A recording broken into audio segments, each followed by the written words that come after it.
اللہ الرحمن الرحیم۔ اس سے پہلے والی ویڈیو میں ہم نے بیان کیا تھا کہ امام حسین علیہ السلام کے قیام کرنے کی ایک وجہ یزید جیسا بدمعاش، فاسق و فاجر مسند رسول خدا پہ قابض ہو چکا تھا،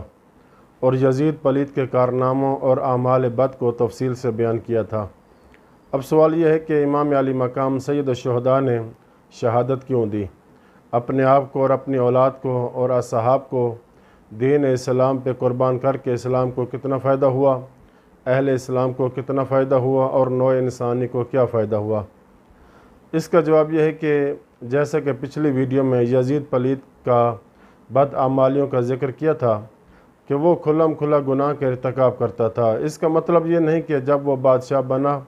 اس کے بعد وہ کھلم کھلا گناہ کرنے لگا، نہیں، بلکہ اس سے پہلے بھی یہ بڑے بڑے گناہ کرتا تھا، لیکن اب چونکہ اس کے پاس اقتدار آ چکا تھا، ظاہری طاقت یعنی حکومت آ چکی تھی، تو اس طاقت کے نشے نے اسے اور سرکش بنا دیا۔ ظاہر ہے جیسا بادشاہ اور حاکم ہوگا ویسے ہی اس کی رعایا ہوگی، اور جب کہ یزید ملعون بیٹھا بھی مسند رسول اللہ پہ تھا، ایک سادہ سا مسلمان جب اپنے لیڈر اور بادشاہ کو جو اعمال کرتے دیکھے گا تو وہ اس کو اسلام کی تعلیمات سمجھے گا اور خود بھی ایسا کرنے کی کوشش کرے گا، تو بتائیں معاشرہ کس قدر پستی کی طرف جائے گا۔ کچھ عرصہ سے خلافت نبویہ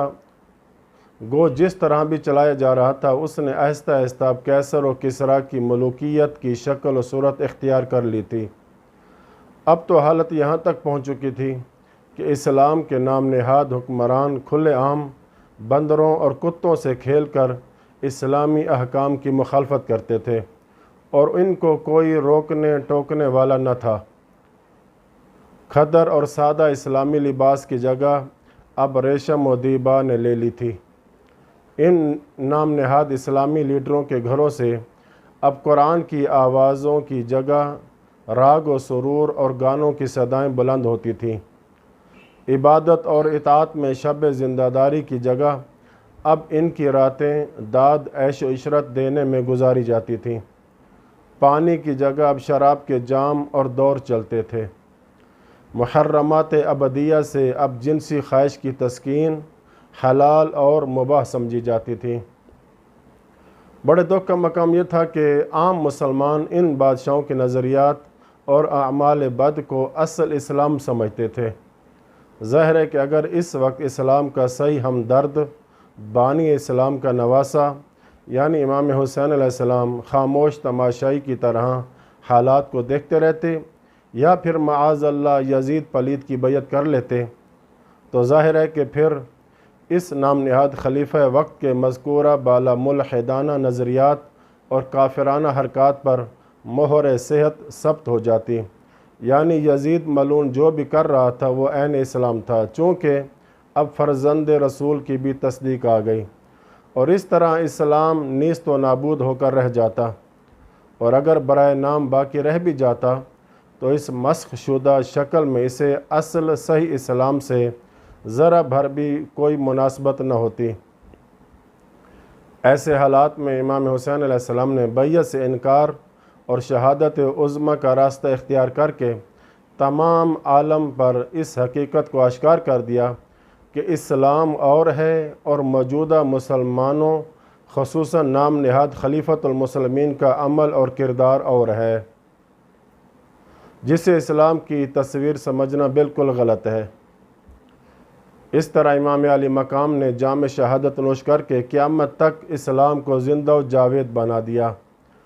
اور بنی امیہ کے ایک بد کردار شخص یعنی یزید پلید کے ملحدانہ اعتقادات اور کافرانہ حرکات کو بالکل بے نقاب کر دیا۔ اب الحمدللہ شہادت امام حسین علیہ السلام کے بعد رائے عامہ اس قدر بیدار ضرور ہو گئی تھی کہ اگر یزید کے بعد بھی بنی امیہ یا بنی عباس کی بعض خلافتوں کے دور میں ایسے قبیح اور برے حرکات کا ارتکاب حکومت کے محلات میں کیے گئے ہیں، تو ایک لمحہ کے لیے بھی مسلمانوں نے اسے اسلام نہیں سمجھا، بلکہ یہی کہا ہے کہ اسلام اور ہے اور خلیفہ کا کردار اور ہے۔ اور آج کے اس 15ویں صدی کے زمانے میں ہم مسلمان بھی یہی کہتے ہیں کہ اگر آج نام نہاد اسلامی ممالک کے بادشاہان اور حکمران بھی یزید پلید کی طرح حرکات و سکنات انجام دے رہے ہیں، دنیا کے سامنے ہے، جس طرح عیش و عشرت کی زندگیاں گزار رہے ہیں، یہ بھی یزید کے کردار سے کم نہیں ہیں۔ مجھ سادہ سے مسلمان کا یہ اعلان ہے کہ اسلام اور ہے، اور ان اسلامی ممالک کے بادشاہوں اور حکمرانوں کا کردار اور ہے۔ یہ شعور ہمیں امام حسین علیہ السلام کی شہادت عظمیٰ کی وجہ سے ملا ہے،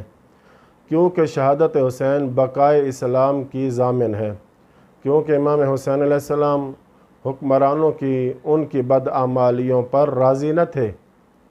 اگر آپ یزید پلید کے عقائد اور اعمال پر سرسری نظر کریں گے تو یہ حقیقت بالکل کھل کر سامنے آ جاتی ہے کہ یزید کا مقصد اسلام کو مٹانا اور اسے صفحہ ہستی سے نیست و نابود کر کے اس کی جگہ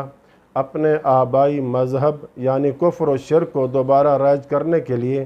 زمین ہموار کرنا تھا، جس کا سنگ بنیاد رکھا جا چکا تھا۔ البتہ اب اس کی تکمیل امام حسین علیہ السلام سے بیعت لے کر کرنا چاہتا تھا، تاکہ عام مسلمانوں کی آنکھوں میں دھول ڈال سکے اور ان کو بآسانی یہ باور کرا سکے کہ اگر اس کے نظریات اور حرکات و سکنات درست نہ ہوتے تو بانی اسلام کا جگر گوشہ یعنی امام حسین علیہ السلام میں یکتا روزگار اور اس کا سچا غمخوار کیوں کر اس کی بیعت کرتا۔ چونکہ امام حسین علیہ السلام حقیقت حال سے آگاہ تھے، اس لیے انہوں نے زبان حال سے یہ کہہ کر ان کان دین محمد لم یستقم الا بقتلی فیا سیوف خزینی، اگر میرے نانا محمد مصطفیٰ کا دین نہیں بچتا مگر میرے قتل سے، پس اے تلوارو مجھ حسین کا بدن حاضر ہے۔ یہ کہہ کر یزید کی بیعت سے انکار کر دیا اور آخری دم تک اس پر ثابت قدم رہ کر یزید پلید کے مذموم عزائم اور سازش کو خاک میں ملا دیا، اور اس طرح اسلام کو ایک زندہ جاوید حقیقت بنا دیا۔ حلال اور حرام کے درمیان ابدی خط امتیاز کھینچ دیا، جائز و ناجائز کے حدود کو مضبوط کر دیا، اسلامی اصول و اقدار کو مضبوط سے مضبوط تر بنا دیا، عامت المسلمین کو خواب غفلت سے بیدار کر دیا، ظالم سے نفرت اور مظلوم کی ہمدردی اور حمایت کو چار چاند لگا دیے۔ اس طرح کفر کا پرچم ہمیشہ کے لیے سرنگوں کر کے پرچم اسلام کو ابد الآباد تک کے لیے بلند و بالا کر دیا۔ لہٰذا آج جہاں اسلام اور مسلمان موجود ہیں، یہ سب شہادت حسین کا صدقہ ہے، اور شہادت حسین ابن علی نے پورے عالم انسانیت کو ہلاکت ابدی سے بچا لیا۔ آپ ذرا تھوڑا غور کریں تو آپ پر حقیقت واضح ہو جائے گی کہ یزید نہ صرف اسلام کا دشمن تھا بلکہ وہ پورے عالم انسانیت کا جانی دشمن تھا۔ وہ اس کی ہلاکت اور تباہی کے منصوبے بنا رہا تھا۔ وہ چاہتا تھا کہ پینے کے سلسلے میں پانی اور شراب کا امتیاز ختم ہو جائے، اور جنسی خواہش کی تکمیل کے سلسلے میں ماں، بیٹی اور بہن کی قید ختم ہو جائے، جیسا کہ میں نے پچھلی ویڈیو میں بیان کیا ہے کہ یزید پلید اپنی جنسی خواہش کے لیے سوتیلی ماؤں، بیٹیوں اور بہنوں کو بھی نہیں چھوڑتا تھا۔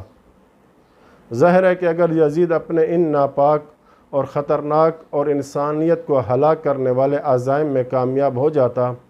تو آج کم از کم اس کرۂ ارضی پر انسان تو ہوتے مگر ان کے اندر روح انسانیت نہ ہوتی۔ لہٰذا آج جو انسانوں میں انسانیت موجود ہے یہ شہادت حسینی کا فیض ہے۔ تو ان حقائق سے ثابت ہو جاتا ہے کہ حسین صرف شہید تشیع نہیں اور نہ فقط شہید اسلام ہیں بلکہ وہ شہید انسانیت ہیں۔ اس لیے شاعر نے کیا خوب کہا، انسان کو بیدار تو ہو لینے دو، ہر قوم پکارے گی ہمارے ہیں حسین۔ دوسرے مقام پر یہ بھی کہا جاتا ہے کہ انسانیت کے نام پہ کیا کر گئے حسین، ہر دور کے بلند خیالوں سے پوچھ لو۔ جب انسان اپنے انسان ہونے پر فخر کرتا ہے تو یہ نعرہ بھی بلند کرتا ہے، حسین تیرا، حسین میرا، حسین رب کا، حسین سب کا۔